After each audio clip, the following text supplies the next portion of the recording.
first is should statements. So they result in emotional stress, anxiety, guilt, frustration, anger, and it also leads to depression. Also, these should statements are based on opinion. Since it's opinion, there's no right or wrong.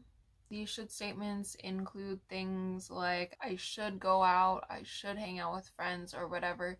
You mean those things like maybe you want to do, and you can change the way of thinking so you feel like less internal stress. So instead of saying I should do this, you can say I want to do this, or I wish that I would do this, or I would like to do this, so that it's not something objective and something that you have to do because it is like fact that you have to do it. The next one is can't versus won't statements. So when people are stressed out or depressed, they often say that they can't do something when in reality they just won't do it, which makes them feel hopeless and helpless. The way to change this is saying that you won't, like I said. So when you say like, I can't do my homework, I'm too tired, or I can't take a shower, I can't get out of bed,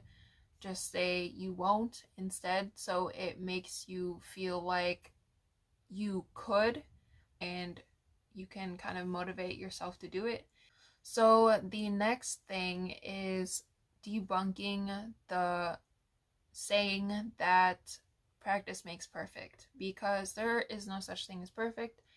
No one is perfect, and so they have come up with this new one saying practice makes routine. So instead of worrying that it isn't perfect or that you haven't made it there, you can just think that your routine is getting better. And also everybody's version of perfect is different, so really perfect doesn't exist. The fourth thing is the illusion of control. So everyone wants to control things and like know what's going to happen next so they can be prepared, but in reality you never know what's going to happen. You can't control every situation. So when things go a different way than you think they are, you end up you feel a little helpless and depressed and anxious.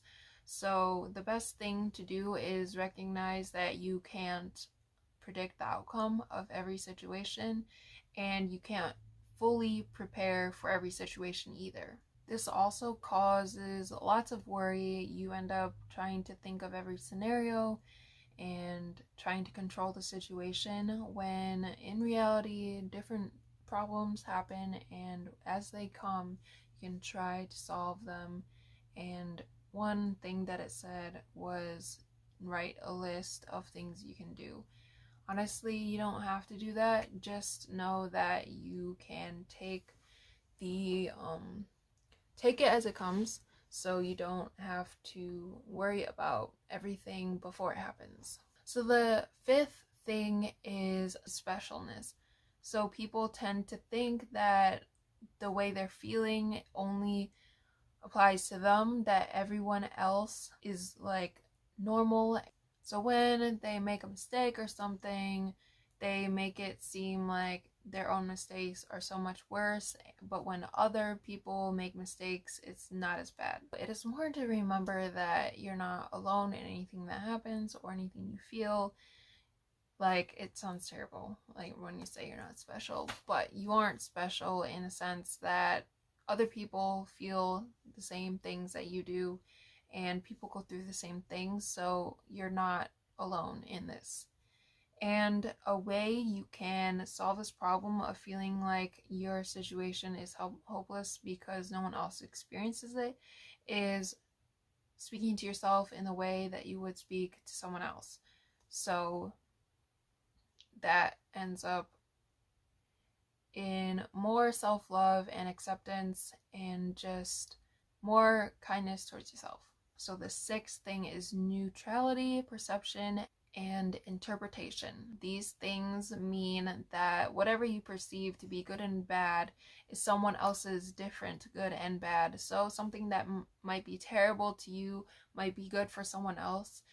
A common example of this is like related to money. You know, People might think if they live in a richer neighborhood that they are poor, when in reality, if they went to other poor places, they would actually have a lot more money than everyone else. Same goes for things related to mental health.